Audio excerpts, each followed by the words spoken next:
Today we continue on our, I think it's the 73rd of a series of Sutta Explorations, Pali Suttas. And today I wanted to have us go through the Sutta Nipāta, which we haven't visited for some time, I think. These are some of the earliest discourses that we get. The group of discourses, that's the Sutta Nipāta, that's what it's called. And these are suttas, you probably have heard me say this a few times before. These are the suttas that many of the bhikkhus had to recite and know. And Lord Buddha, sometimes in some suttas, we see he would check to see the knowledge of the Dhamma within a certain bhikkhu by having them recite one or two verses from these specific suttas. And it's lovely to see them showing up in different other Nikāyas, other collections of discourses, whether it's the Majjhima Nikāya, Anguttara Nikāya, etc. So these are pretty old, and they're from the actual life of Lord Buddha, and very pertinent, contemporary of his life. More so, with so much authority, we can say that, therefore. Today's sutta, I chose the sutta number 4.9, Sutta Nipāta, and it's the Māgaṇḍiya Sutta, a lovely sutta, because you see this incident that I will share with you some of the context and the background to it, of course, but you see it in different suttas, including the Dhammapada, where you have basically a situation where Lord Buddha chooses to go to a certain part of it's the Kuru country, I think it was, and Kamma Sadhamma, I think that's the area. Anyhow, while Lord Buddha was sitting in meditation, he sees that there are these two individuals, a husband and wife, who were ready to become Anāgāmin, non-returners. So he was actually planning on going somewhere else, but he changes the direction of his journey simply to pay a visit by walking in and around the area where the husband and wife would be. So Māgaṇḍiya is a Brahmin and he's married. So he was out in the morning to do a special Brahmin fire worship type of sacrifice, fire sacrifice type of a ritual. So that is where Lord Buddha basically, in a sense, catches him, but he doesn't talk to him. So he's just walking. He's just walking by him. And Māgaṇḍiya sees him, sees Lord Buddha walking, and he starts observing. This is not a normal samana, not a normal looking, average looking recluse. There's something different about this one. And later commentaries say that Lord Buddha was exhibiting some of his radiance, more so than he would normally do in just being, but he was emanating the lights, the brilliance that he would have. And plus his demeanor says it all. I mean, he was the embodiment of the Satipatthana that does make the world around oneself stop and pay attention, because there's something regal, there's a dignified way of moving, speaking, um, even breathing, even turning your head. Um, so he pauses, and he's mesmerized. He's taken by the presence of Lord Buddha, and um,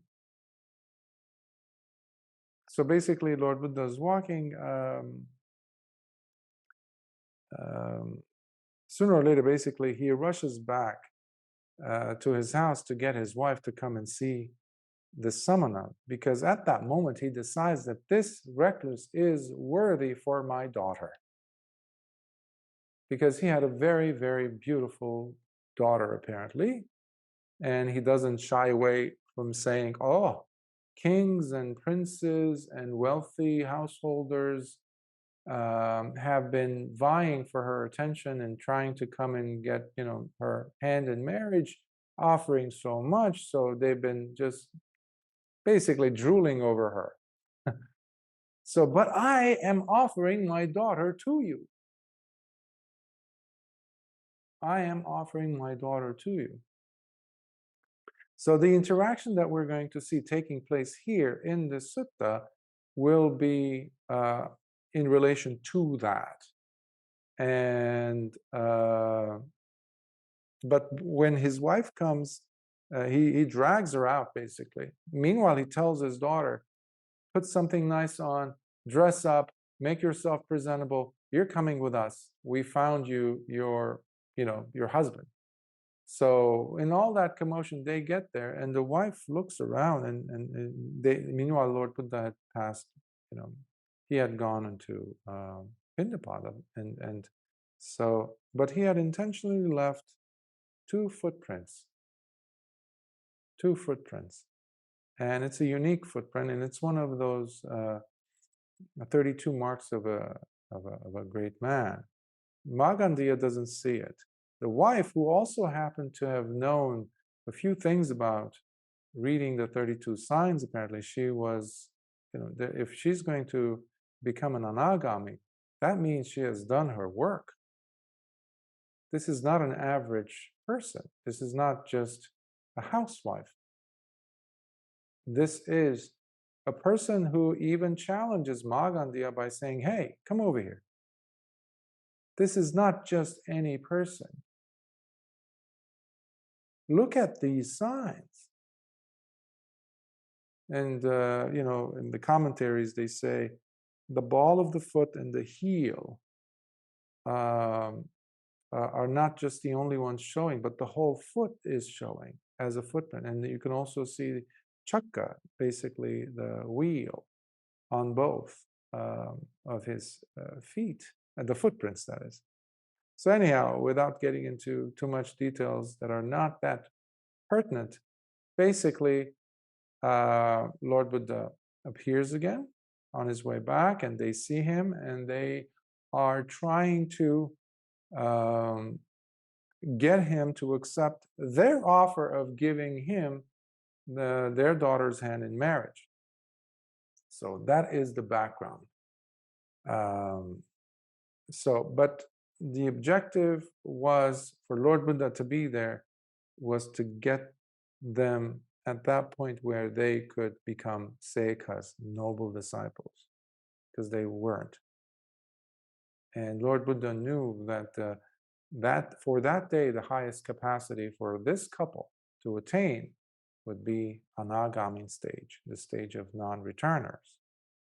So I'm going to go in and out, because there's also aspects of this whole event and what ensued, the incident rather, and what it creates, the other circumstances, which will have to do with the daughter, whose name is also Māgaṇḍiya, but Māgaṇḍiya with the being longer, The father's name is Māgaṇḍiya, and the daughter is also Māgaṇḍiya, the female version.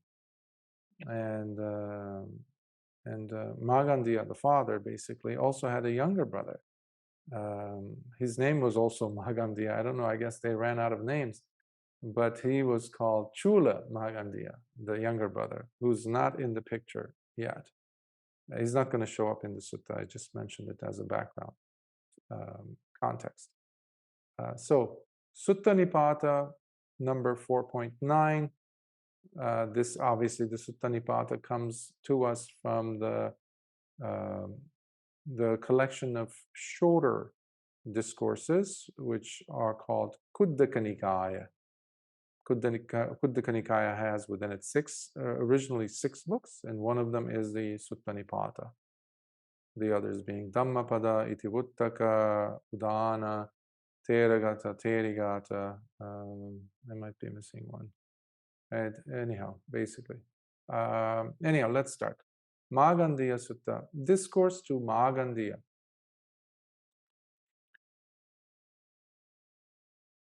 Even while meeting the daughters of Mara, craving, affection, and lust, no sexual desire arose in me. And now you offer me this bag of excrement and urine, which I would not even touch with the tip of my toe. Now imagine you are this, I guess, beauty queen, and your father and mother just offered you to this recluse, to this bhikkhu, and he in turn turns around and looks at you and looks at your father and mother, actually doesn't even look at you, and tells them, I wouldn't even touch her with the tip of my toe, with the edge of my foot. What he was referring to are the daughters of Mara, sometimes they're called. And basically tanha, rati, arati, and the delight, basically. So, Lord Buddha had been tempted in the past as both as a layman, of course, but especially we see it throughout many suttas where Mara would come and try to tempt and somehow convince Lord Buddha to give up his determination, to give up and just relinquish to the lustful phenomena, lustful in the sense that they arouse lust in people's minds. So he says, even Mara's own daughters in the heavenly realms who came trying to tempt me, I didn't even look at them. Who is this bag of excrement and urine? I wouldn't even be interested in her.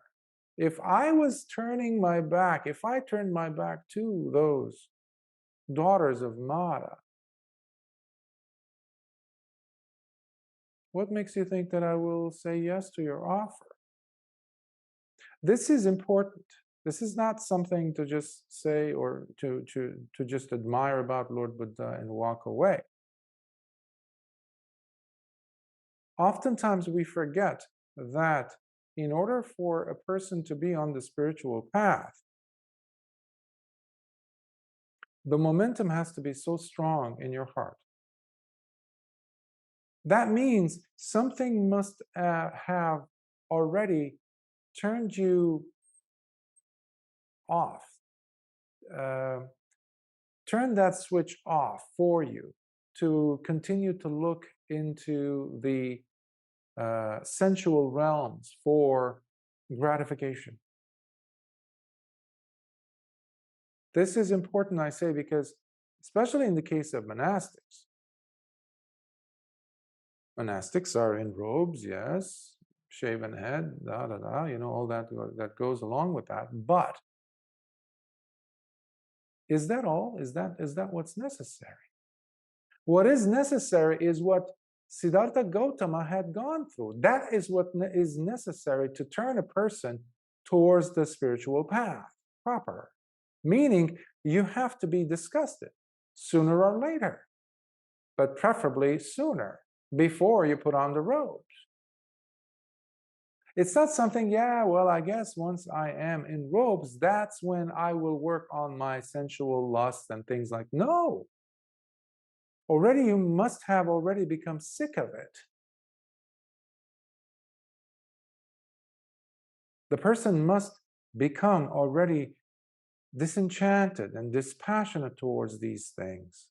Lust, delight, and that's why you have individuals who showed up after the first initial stages of the sasana. You had so many, countless bhikkhus coming in and bhikkhunis coming in, wanting to put on the robes, but they were still living the lay life in their mind, in their hearts. And Lord Buddha has very strong words to say about them in both the Sutta Nipāta, Anguttara Nikāya, where he is very direct in taking the trash out. He says, take the trash out. Those bhikkhus and bhikkhunis who don't belong there. Why? Because they're still living like a lay person. Why? Because their hearts are full of, saturated with delight. Delighting in what? Lust. Receiving affection. Receiving admiration. Being pampered. Caressed in different ways. More than one. So here is also, he's not just talking to scold Māgaṇḍiya and his wife and in his daughter, their daughter Māgaṇḍiya, but he's also leaving us a very strong message as to why and what is really this thing called spiritual life that we keep talking about or try to live. What does it entail? And then, so Māgaṇḍiya, the daughter, just heard him say this. And what we're going to see eventually is she really feels jilted. She feels so insulted by Lord Buddha's statements that in the commentaries, especially in the Dhammapada commentaries, we see how, and also the verses that come up, we see how Māgaṇḍiya plans to get revenge on Lord Buddha. And so she becomes his enemy, Lord Buddha's enemy. So she vows to take vengeance. And we'll see, I will share some other stories afterwards. We'll see how it goes as to what that looked like and what that, how that manifested. So Lord Buddha just rejected Māgaṇḍiya, and here is Māgaṇḍiya, the father, responding, because Lord Buddha is using the example of what they presented him with. Oh, this gem, this jewel of a woman, that any man would go crazy over, and he's going to flip it on its head and use this as an opportunity to teach them Dhamma. So the father asks him, if you refuse, so he's addressing Lord Buddha, if you refuse to accept such a jewel of a woman with beauty unmatched, someone who is desired by both kings and men alike, well, do tell us then, what doctrine is it that you teach? So this is telling us of the seeds of Dhamma that have been laid in his past. Because he's curious. He's not having an argument with him now over the refusal over his daughter. What are the training rules for the lifestyle that you consider to be virtuous, which would lead to a new becoming? The Blessed One then replied, Māgaṇḍiya, searching as I have to find the discriminating Dhamma, yet not becoming identified with all that I have penetratingly seen and gained insights into. On account of all that, I became established in contentedness and true security, as the peace and appeasement permeate within me. So this is not something that he is pushing over into the future. If you remember, Māgaṇḍiya's question was, because this is your life, so you do all these, I guess, sacraments and rituals and all these pujas and acts of kindness, etc., generosity, to take you to the next life, to take you to a next state, as Bhante Nyananda always reminds us in his work, from the state of thisness to an otherwiseness. That's how most of us function. This is at the basis of bhava, the desire to want to become.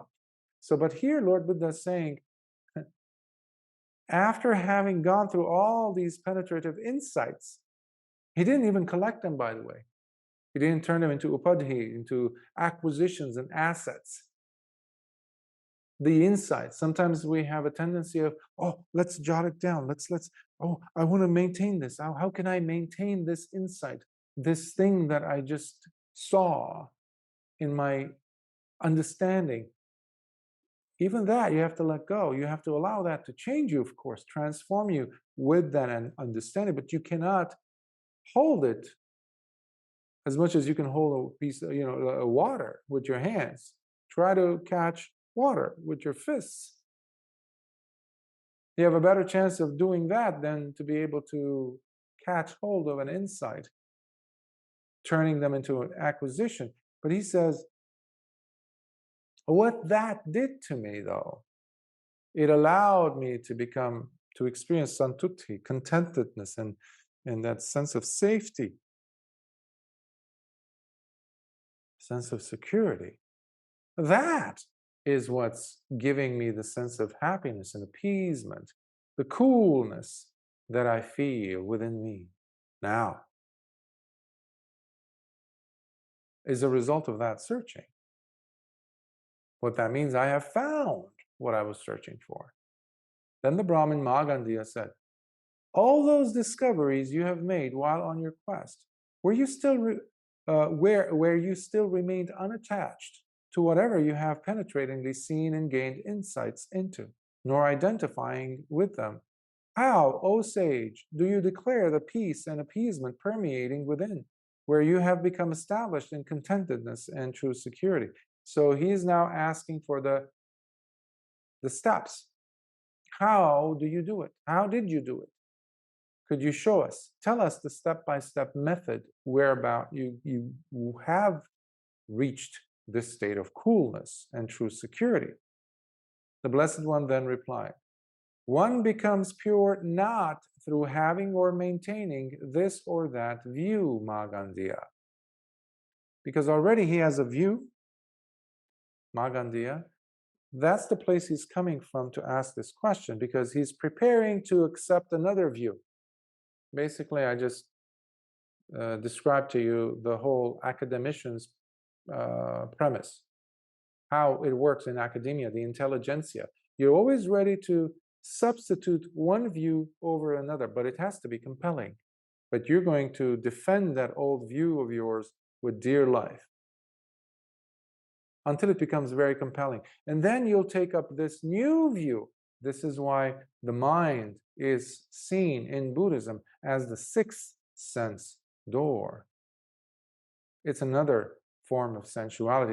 In fact, it is the most subtle, the most seductive, the most mischievous, the most pervasive, the mind. Lord Buddha just straight away attacks that by saying, Māgaṇḍiya, you don't become pure by simply substituting one view over the other, nor by relying on what others have taught you or the knowledge you have collected, which means the Brahmin tradition. And by the way, Brahmins, in Buddhist circles, I've noticed that when Lord Buddha is talking about Brahmins and he's criticizing the premise that people have, the interpretation they have of nobility, we have a tendency of always putting that within the frame of, oh, that's Brahmanism that Lord Buddha was criticizing, and he was absolutely right. But now we are okay because we are Buddhists, we are followers of the Buddha, we follow the teaching, we study the suttas.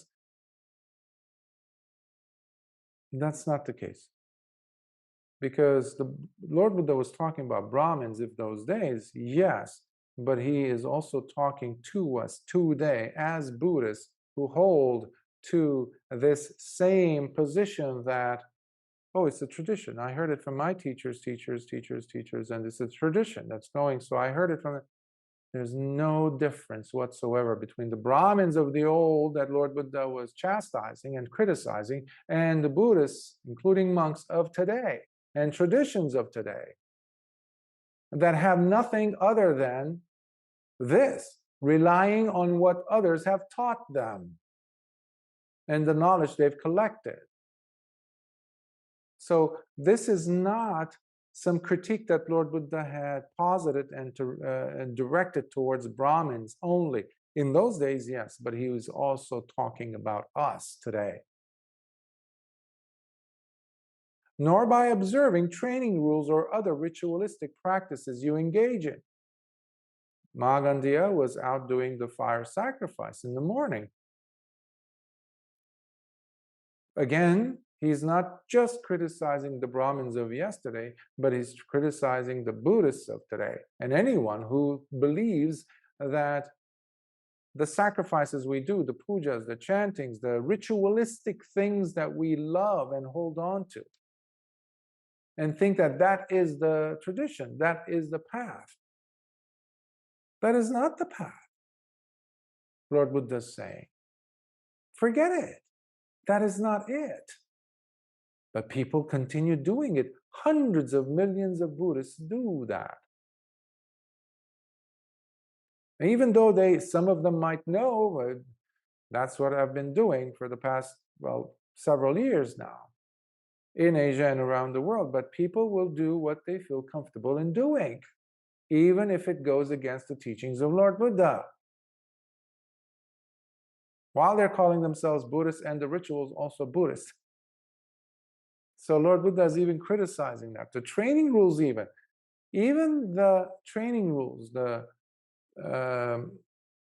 we must understand the spirit behind these rules. You can't just say, well, I'm practicing, these training rules, or in the case of monks, these Vinaya rules.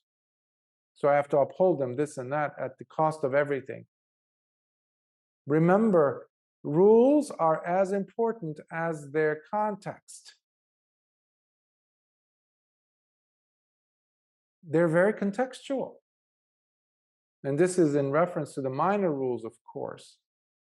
The other defeatist type of rules, we call them in Vinaya Parajikas, the defeats, like killing and stealing and lying, those go without any questions, of course. But majority of the rules that people are so attached to, and they'll do it at the cost of everything, including their own humanity and their own logic.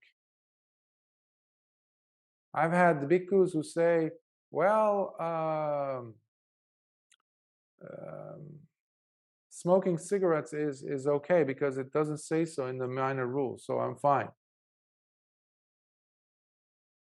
That's absolute rubbish. Well, my teacher used to do that. Well, who cares if your teacher did that? Did Lord Buddha ever smoke? That usually shuts them up. So we have to use logic, common sense. There's other teachers who say, well, we don't accept gold and silver in this time and age, which is almost impossible to not accept money if you're a bhikkhu to survive, especially if you're on your own.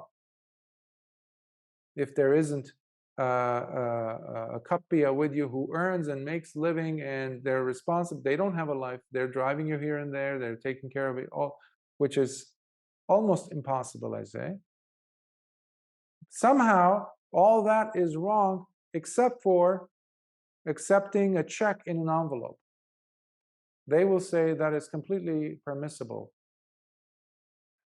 So stupid not to be able to. That is a position where a person is saying, I'm worshiping the rules for the sake of, yeah, see, I didn't accept actual gold and silver, but I did accept a check in an envelope. which was handed on the table, and I slid it towards me, so now it's in my hands, so everything is okay, it's fine, I didn't break any sila. How stupid is this? So, but this was also being seen, obviously, by Lord Buddha at his time in the form of the Brahmin rituals and the things that they were doing. But again, this is not about the Brahmins of those days only. This is about us and about our nonsensical approaches, blind beliefs in these things that Lord Buddha is criticizing here.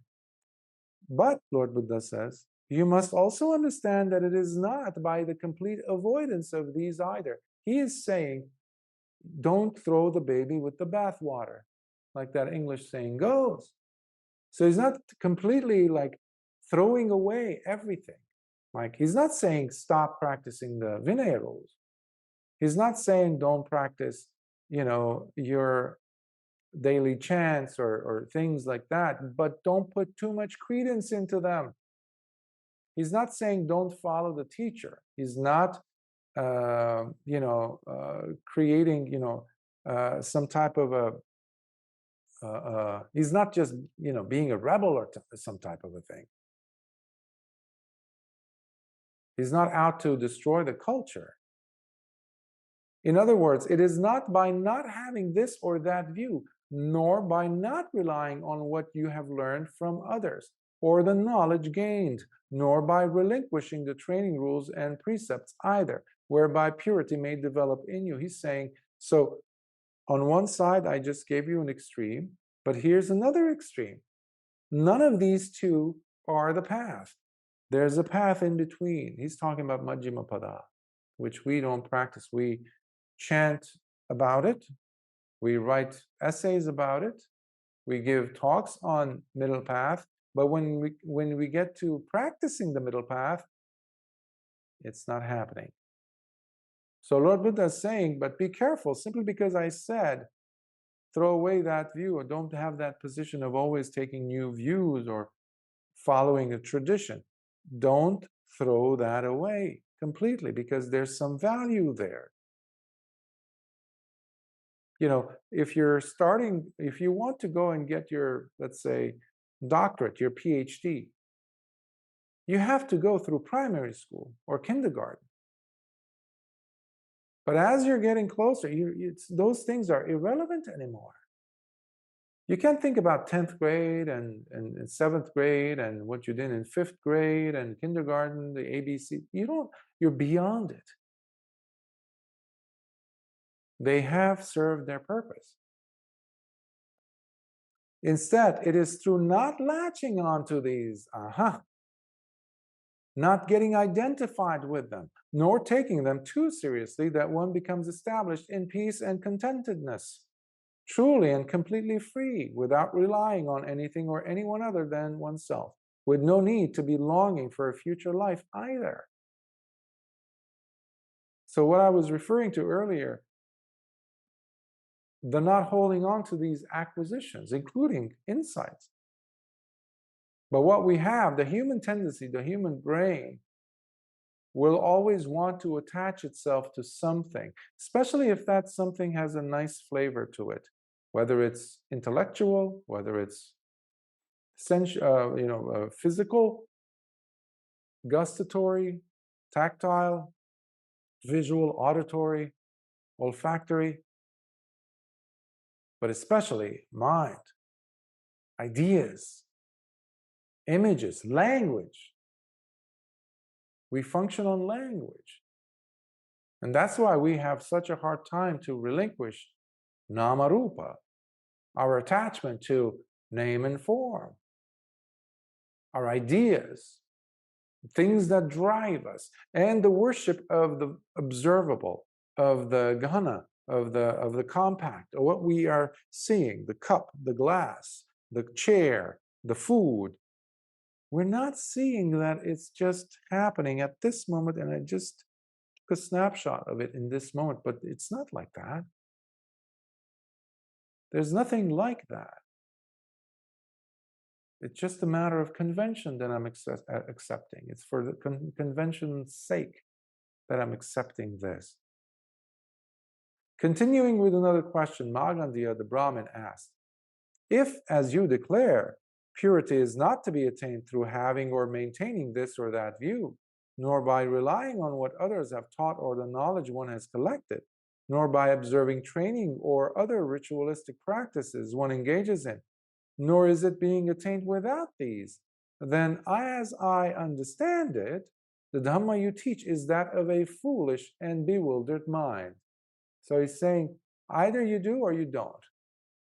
And if you're saying both of them work, I mean, both of them are valid in a sense, like what you said about holding on to views being invalid, and also criticizing the opposite position, so that means you're confused. In therapy, this is called all or nothing thinking. When a person says it's either this or not that, like Aristotelian way of thinking, which is quite dumb, but it has nothing to do with life. It has nothing to do with life. Life happens in between. But he doesn't understand it. But the fact that he's still interrogating, asking questions, means that he's not satisfied. He wants to know. He knows that what he just said is wrong, but he wants to find out. But Bhante, please tell me, I know I'm wrong. Clarify to me why I'm wrong. I don't get it yet. This takes courage. When you have neither of the extremes to rely on, this requires maturity, and that's why Dhamma is not for everyone. The Dhamma is for those of us who are courageous enough to say, okay, I was adhering to this view and to this whole position of changing and substituting to new views, but now I see Lord Buddha saying, no views should be relied on like that, latched on. But then the opposite part comes in of the brain and says, okay, in that case, no more views. No, that's also wrong. Okay, so now I have to really muster up the courage, the effort, perseverance, diligence, heedfulness, appamada, and say, okay, I really have to, lift up my sleeves and go in there and really dig into myself, into understanding what it is. True wisdom going to come from.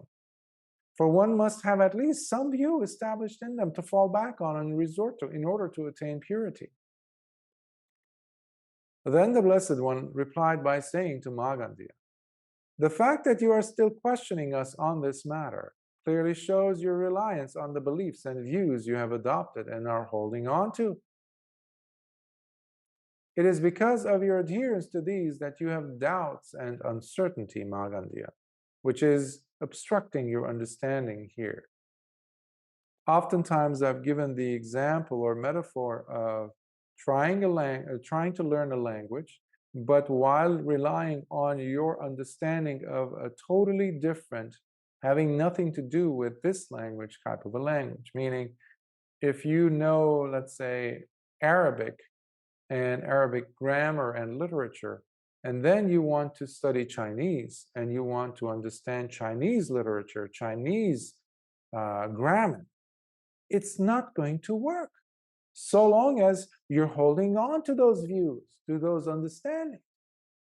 This is what happens. And the interesting situations that I can recall that have happened to me over the course of my life, especially recent years, is somebody would come from a position of their religious, let's say Christian religion, or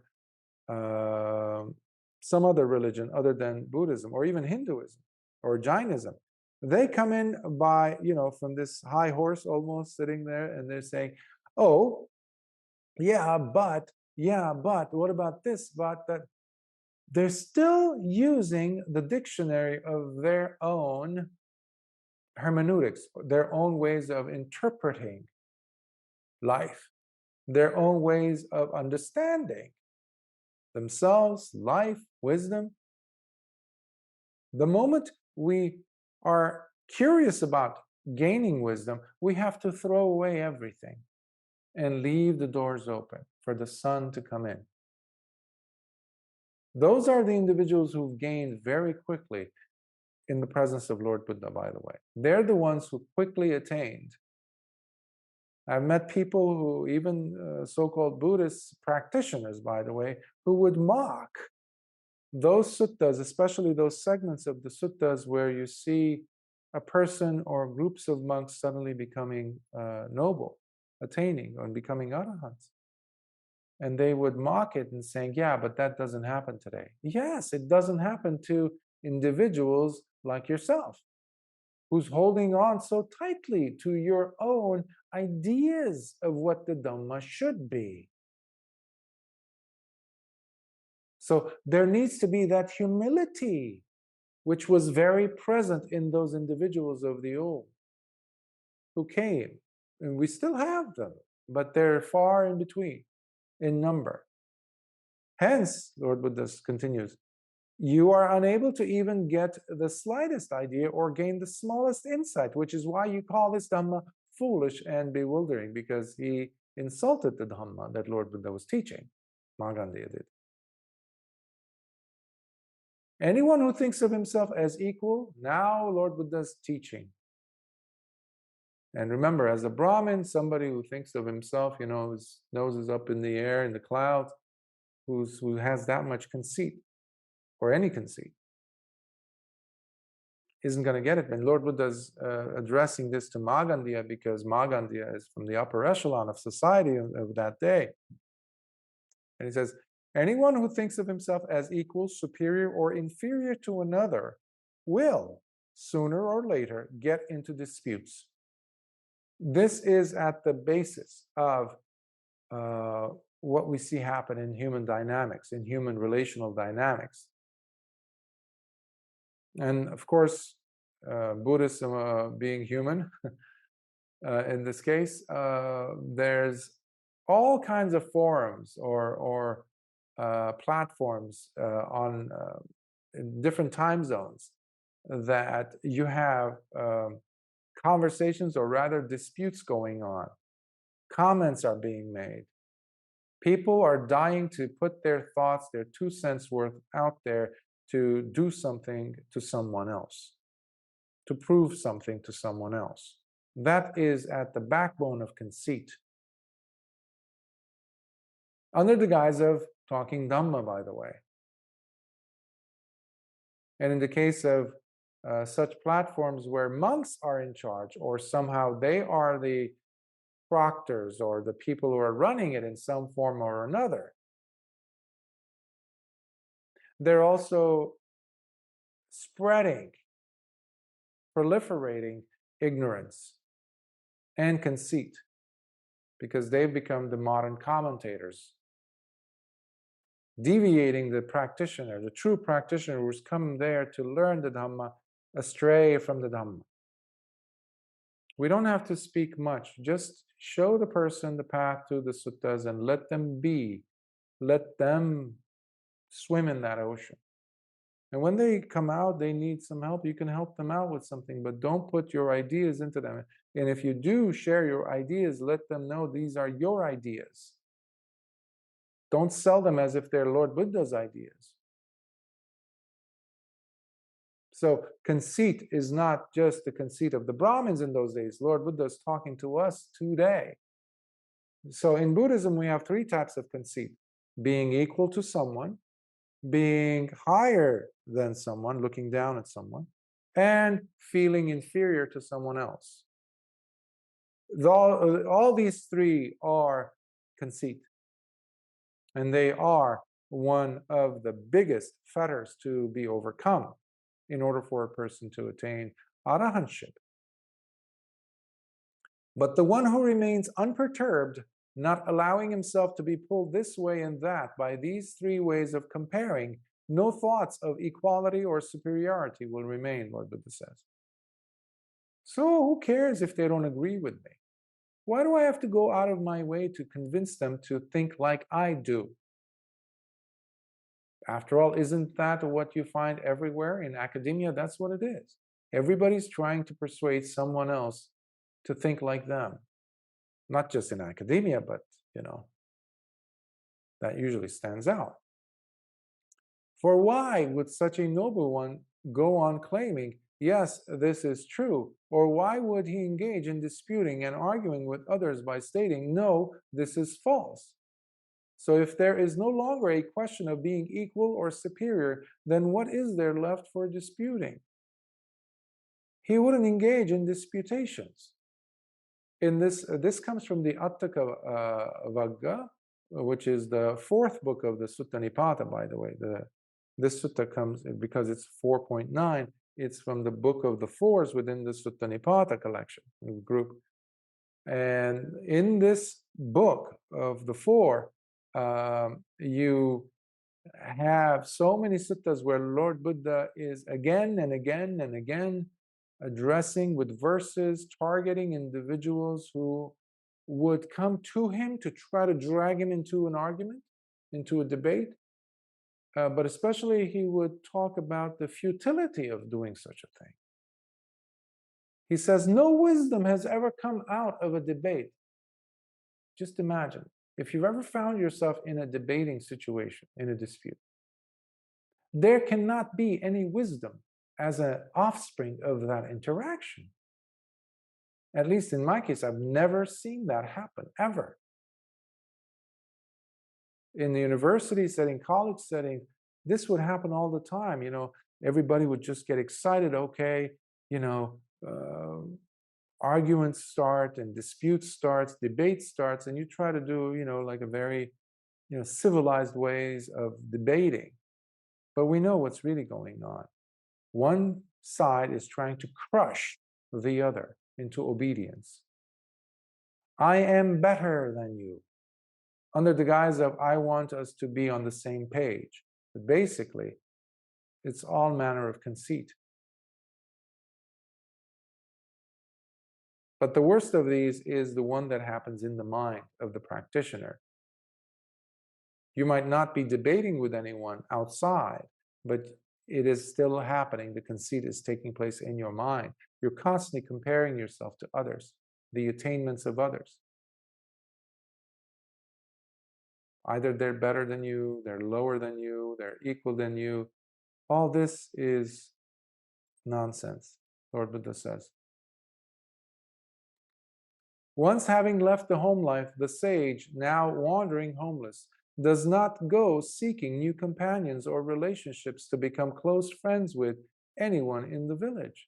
So now Lord Buddha is addressing, this is the second teaching he's giving him. He's saying, you need to seclude yourself, Māgaṇḍiya. Not by going around and finding people who think like you and having, go kumbaya with them and dancing and thinking and talking and celebrating and doing rituals and speaking things where you also see them echoing the same ideas, that makes you feel cozy and calling that spiritual life. It is not, he says. Because what you're after is not the Dhamma at that point. What you are after is another form of sensuality. It is not wisdom. And wisdom ultimately will drive you to seclusion. That's where the appeasement, true appeasement, the contentedness comes in. Because when a person is seeking companionship, that person is running from whatever everyone else has been running away from. And that is being alone. The fear of being alone. That is at the crux. If there's fear of death as the big poison of being alive, the background, fear in the unconscious, the close second to that is the fear of being alone. That's why people always want to attach themselves to someone, to some ideology, to some religion, to some cult, to something, and not just find peace and appeasement in the seclusion that the true holy life brings to the person. So that's what Lord Buddha is teaching to Māgaṇḍiya now. With sensuality all given up, he remains neither concerned about getting recognition nor praise or honor. And with nothing left to be agitated about, there would be no arguments with people for him to get into. So in the one of the last I forgot the name of Paru what was his name? Parisu, one of the Brahmins debaters comes to Lord Buddha, and you don't see him engage. I think it was the last sutta of the Atthakavagga, the book of the fours in this Sutta Nipāta collections. And Lord Buddha is just going after him and is telling him, who have you come to debate with? This is like the second or third time you're coming, trying to drag us into this debate. Give it up. You're not going to find anyone here to debate with because there's nothing for us to be proving. I don't have the desire to prove you're right or wrong. I'm fine, I'm contented. That's why the word santutti is important. Otherwise, why would we call Lord Buddha cooled, appeased? Cooled from what? The fire, the heat that makes the person want to go outside of their skin to tell the world, hey, look at me, see me, accept me in this way. There's no need for that anymore. That's why you're no longer in need of going and seeking for companionship. Now, that doesn't mean you go and become a hermit either. That's what people, again, you remember the extremes, like Māgaṇḍiya was thinking? Don't follow the views. Oh, so there's no views. Oh, but then that's foolish Dhamma. No. Watch out for that tendency of the brain to refuse to be in the middle path. And that's what always we will find in Lord Buddha's words. A Naga, in this case, when Lord Buddha is using the term Naga, he's not talking about those other beings, but he's talking about the Arahant. A Naga is no longer contentious. He's no longer fighting for, looking for fights and argumentation. For he would not get involved in debates about anything in the world entirely, seeing that he has left it all behind and secluded himself from it. He doesn't want to have anything to do with it.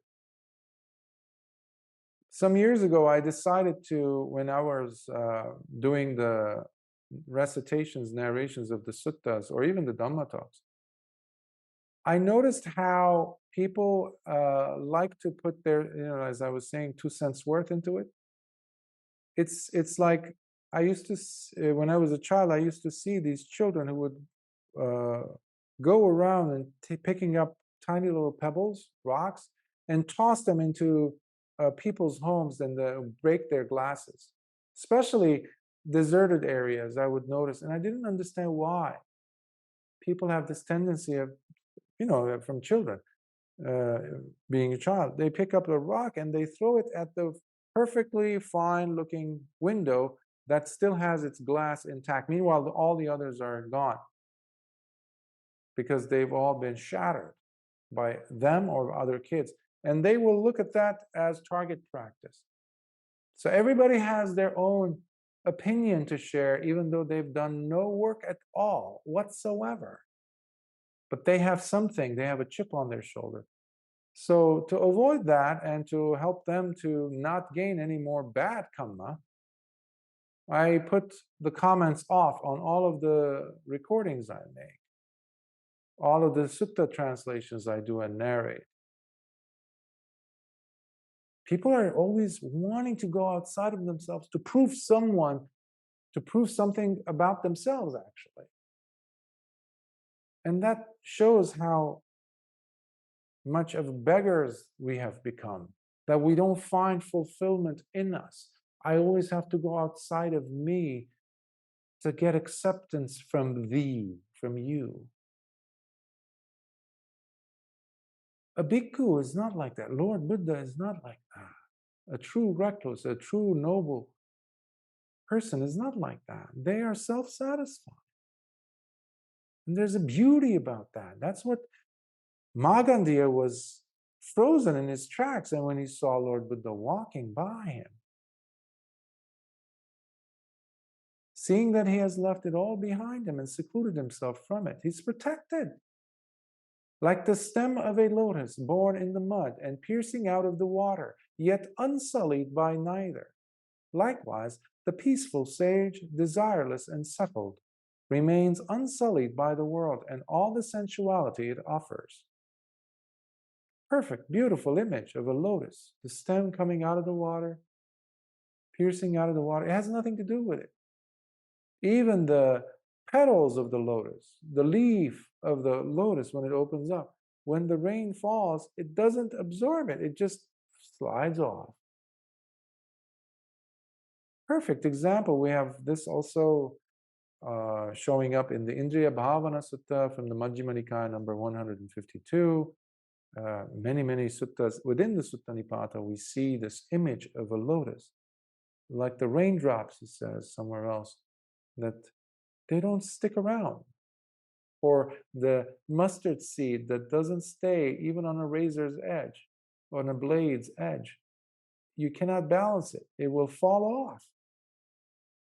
That's how it is with the noble one. Unsullied, undirty by the world and whatever sensuality it may be offering. Having seen the Dhamma and attained to right view, the wise one does not become conceited, nor engages in comparing while placing himself above, below, or as equal to others.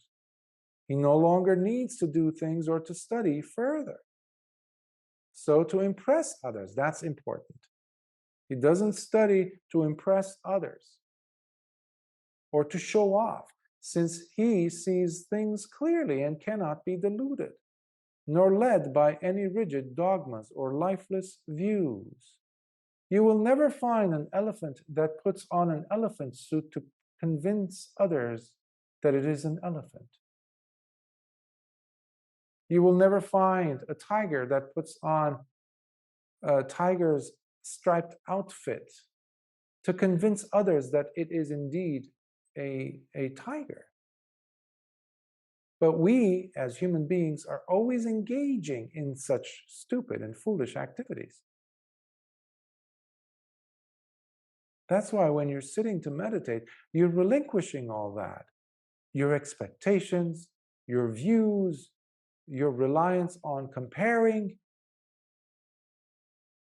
and for you to match those comparisons, which is so detrimental to your practice. It drives your practice down. It ruins your state of peace and santuti.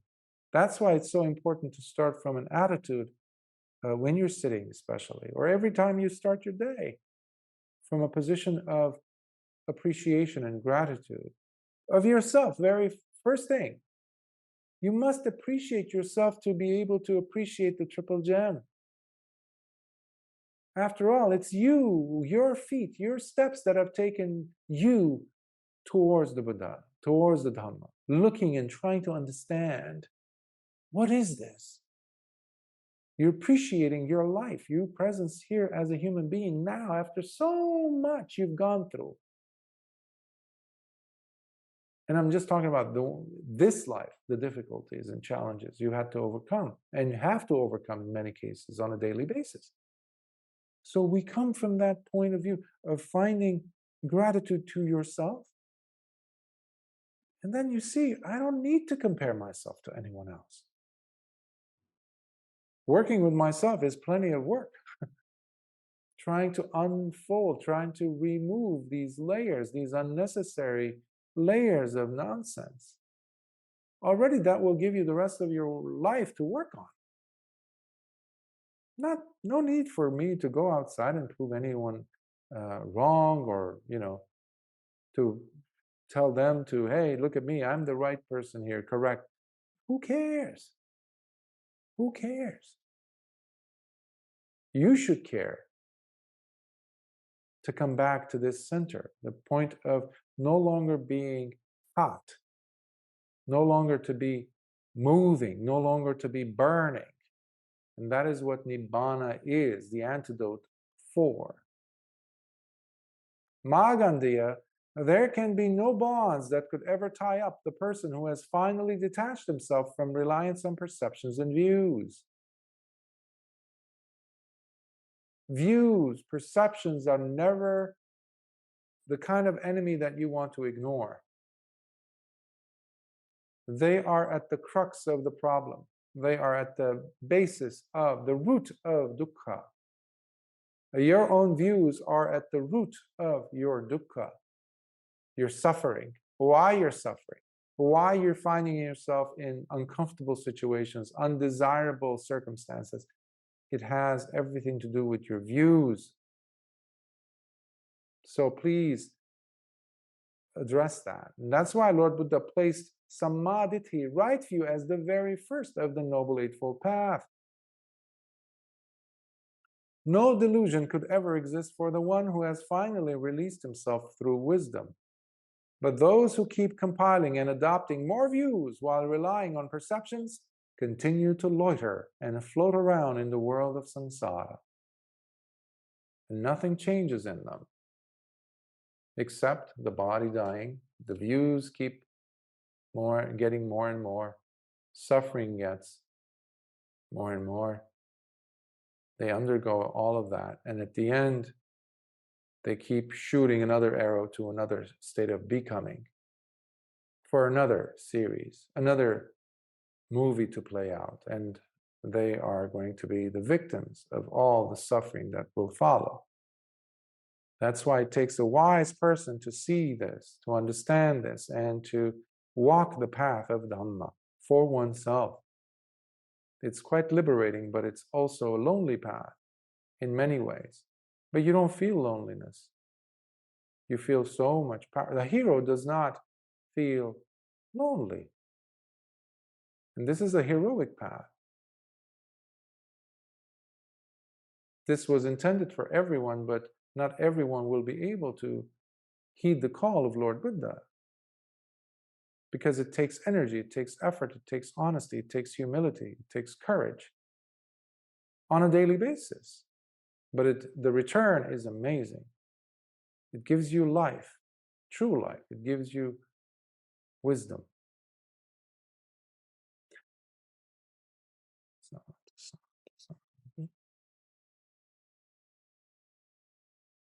At the end of this sutta, we don't have this in the Sutta Nipāta itself, in the verses, but what happened was basically both Māgaṇḍiya and his wife both became Anāgāmins, and they also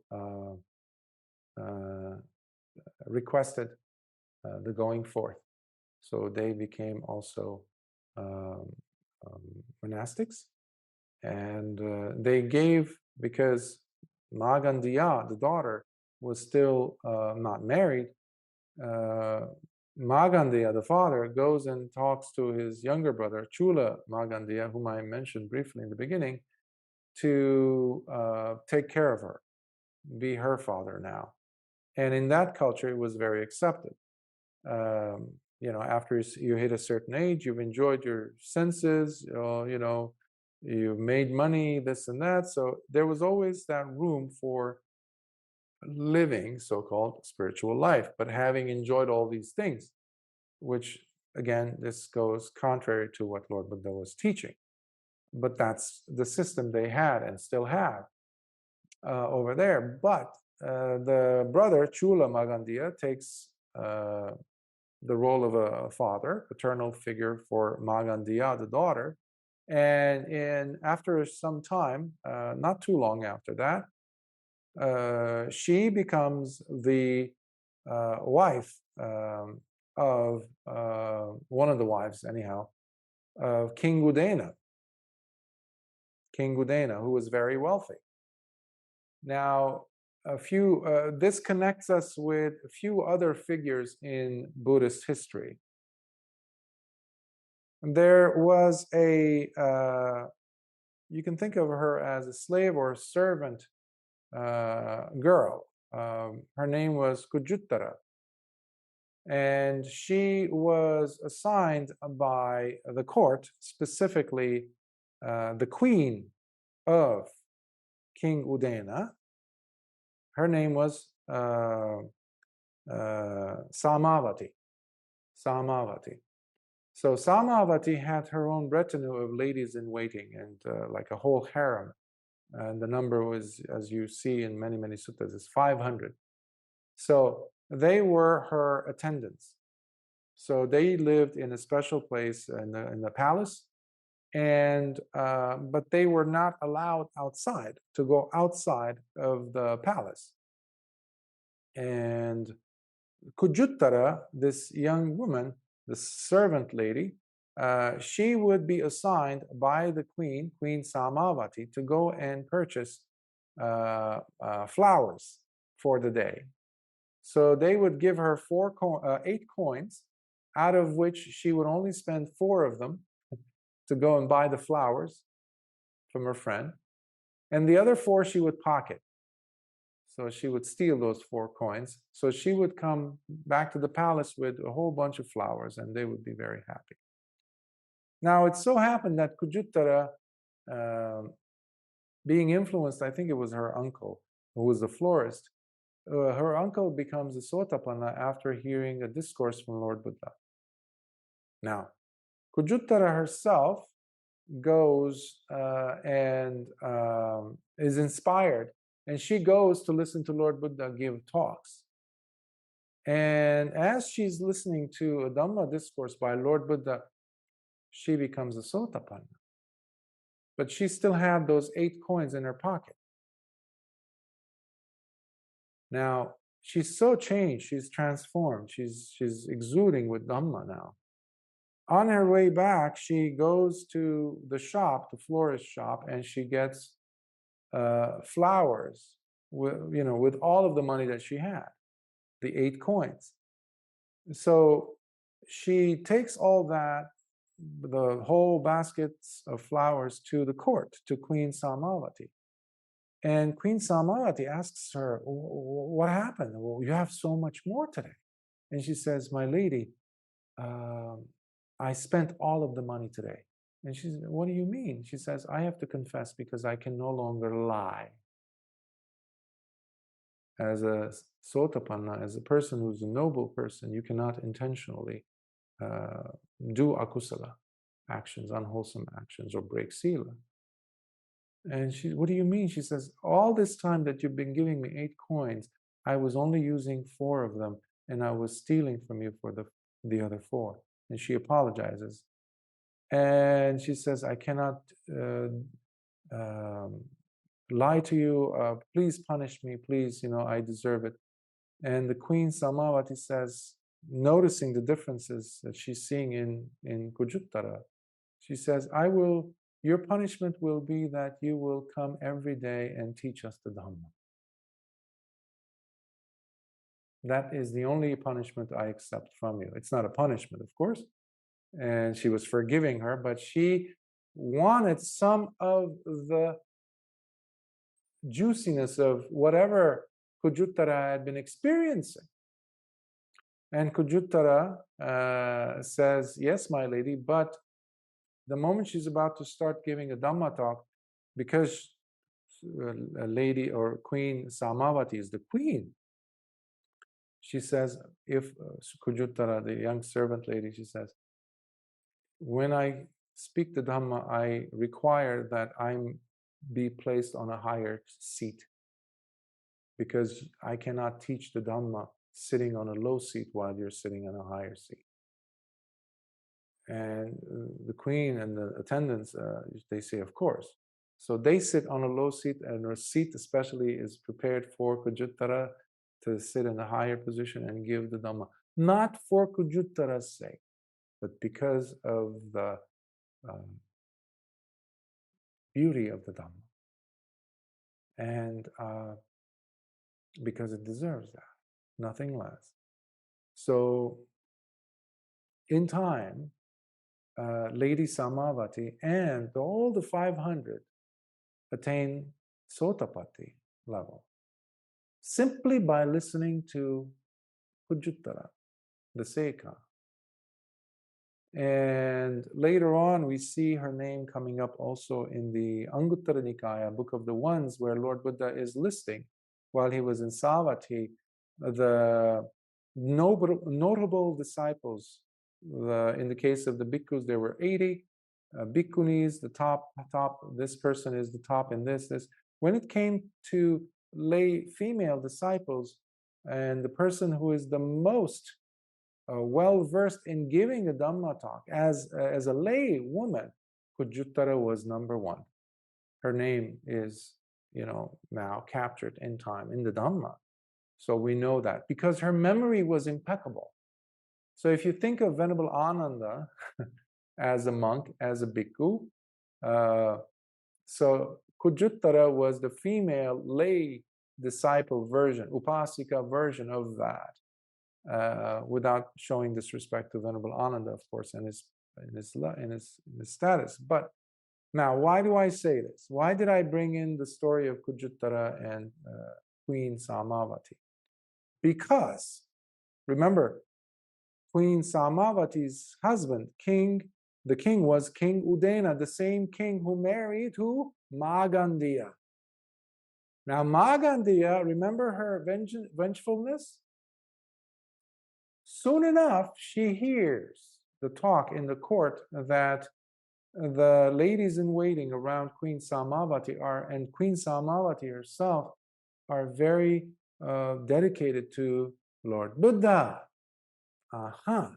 That name, when she hears it, all of a sudden she just goes berserk, and she's going on a vengeance now. So she looks for ways to punish the Buddha and all his disciples, as in her capacity, whatever she can. And when she finds out that there were about 3 monasteries that they were donated to Lord Buddha, but he and the monks were invited to come and to use those 3 palaces as monasteries for the bhikkhus.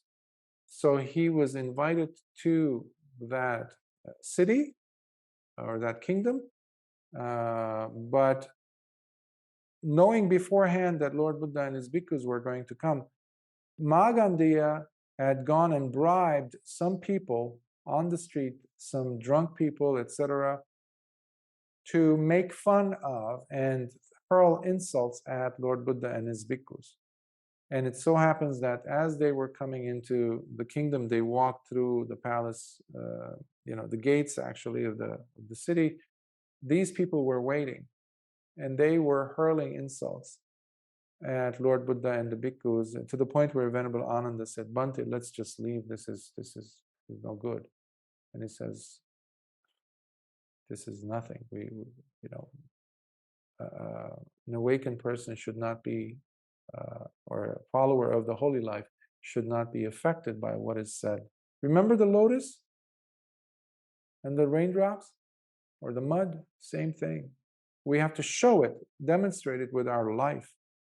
What is it that we are studying and learning? So that doesn't work. So Lord Buddha is there. So now the queen and the 500 attendants decide that because they're not allowed to leave the palace and they are dying to see Lord Buddha, what they do is they start putting holes in the women's, the harem walls, so they could see, at least they could get a glimpse of Lord Buddha. And how could you blame them? Imagine you have the Tathagata in your city, the reason for which you have the Dhamma in your heart now. And he's there. He's outside the door. You'll bulldoze that wall out of there just to see it. So these women did not have that ability because the king had specific rules.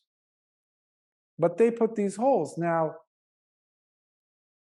Māgaṇḍiya finds out about this, and she goes immediately and tells the king, see, your queen Samavati and her attendants are interested in other men initially, and then she says, no, they're interested in the Gautama. You need to get rid of him, and you need to this, that, and they're not being loyal to you. So he interrogates them, and he says, and he forgives them. So, but he says they have to plug those holes, etc.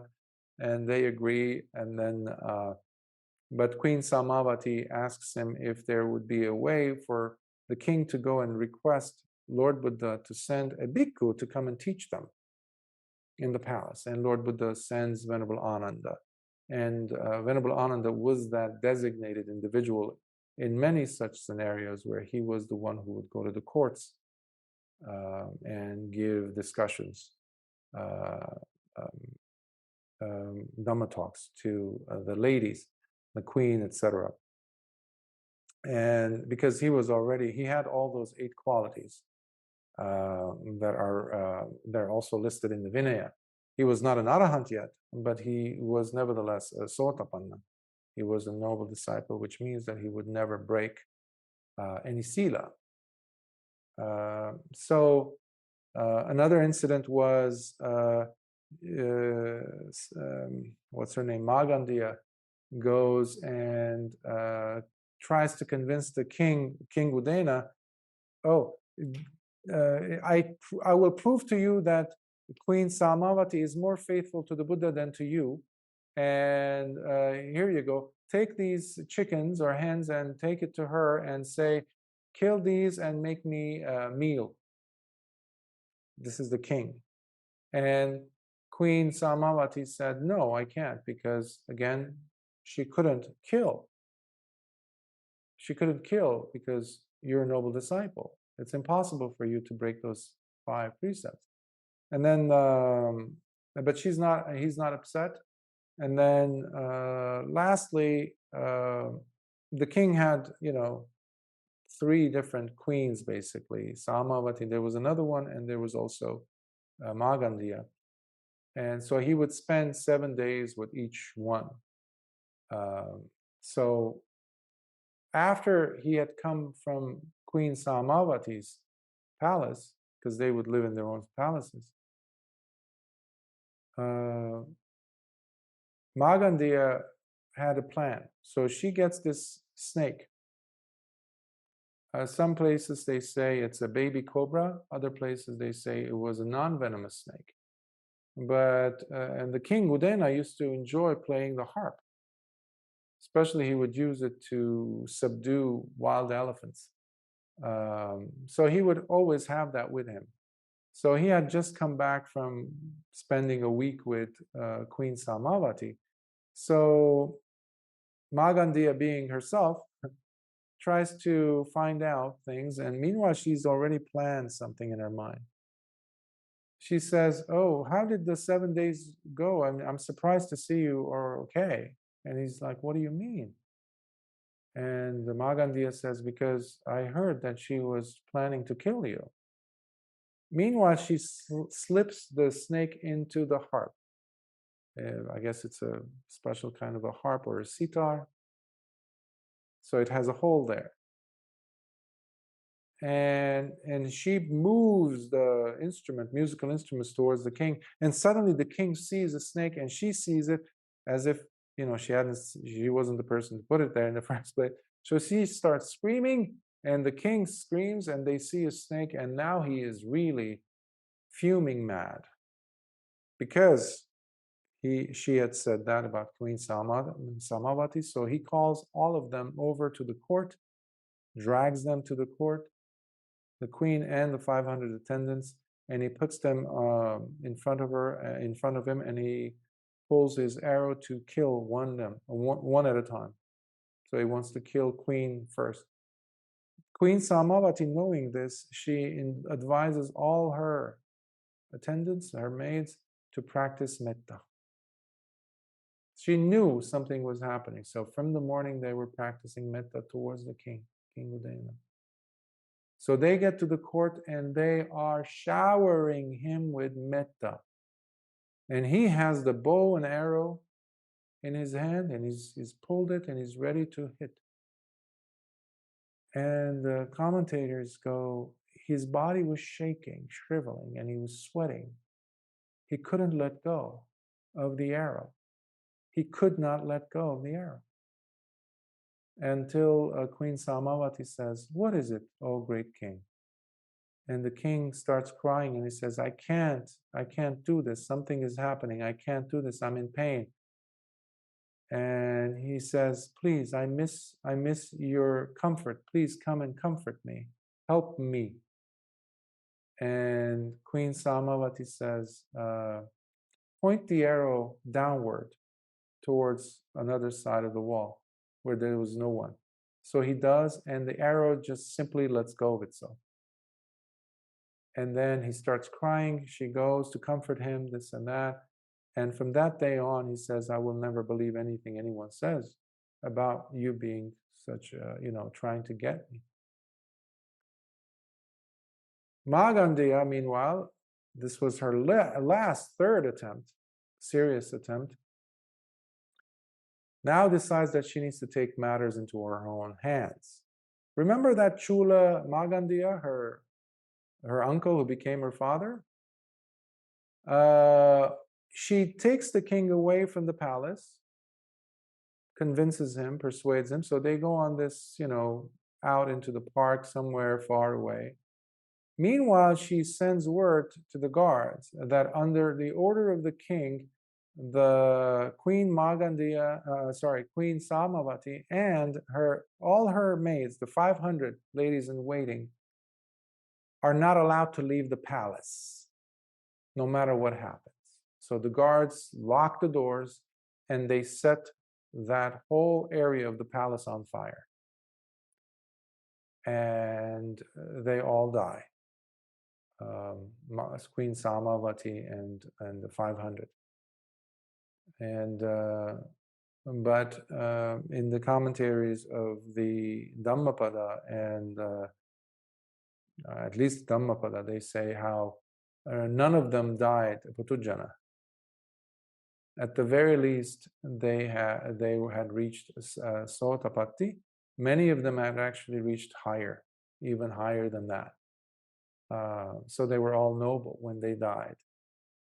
Now, the king hears about this after the fact. He rushes to the palace. It's all charred. And he's so angry. He's looking for, but he understands who it is, but he realizes that he has to be very wise about this. So he says, while Māgaṇḍiya is around, he knows that if he goes and accuses her, she's not going to accept it, and she's not going to admit it.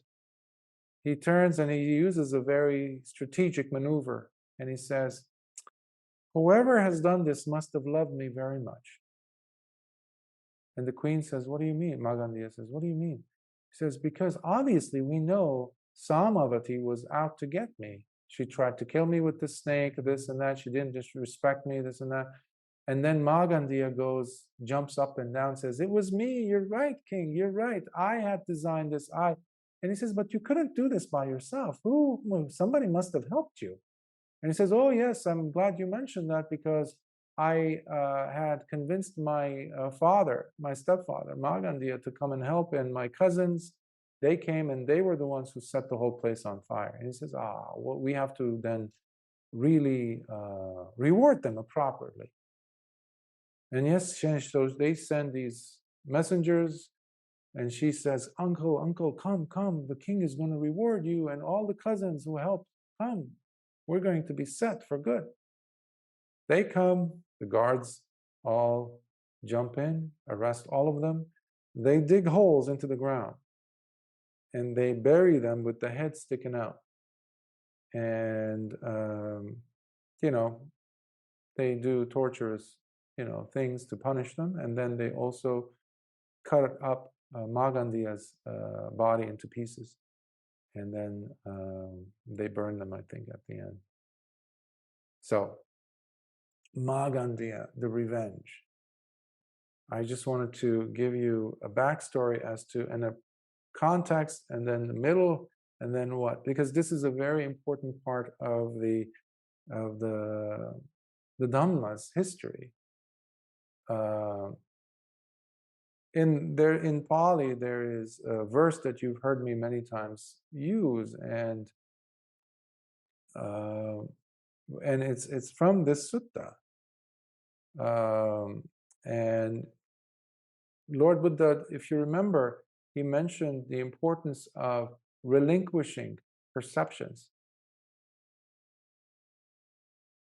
Perceptions are, as I was saying in the beginning, are at the core.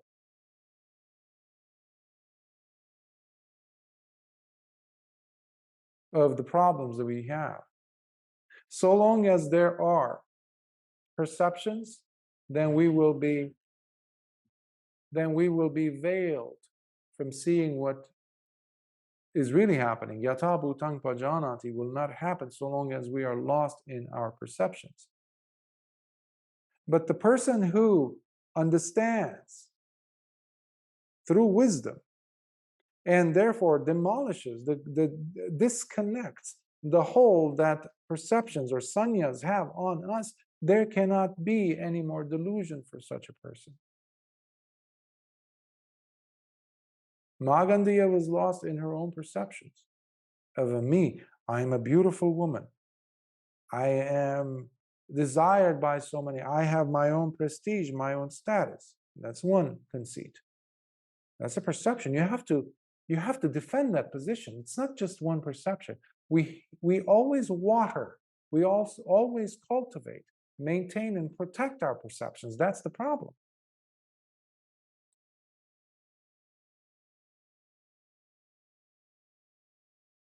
But there needs to be this relinquishing of that. Because if I'm holding on to perceptions, or as Lord Buddha used the term ditti, or michaditti, the views, then I cannot understand the Dhamma. I'm going to go back and fall back like an addict. I'm going to go through these cycles. So I have to revisit my perceptions on a daily basis by asking myself, is this view that I'm holding so dearly to, oh dear, dear life, is this really causing me happiness or no? I have to be honest there. Because for the person who's no longer attached to sannyas, there cannot be any more veils blocking your view from seeing things as they are.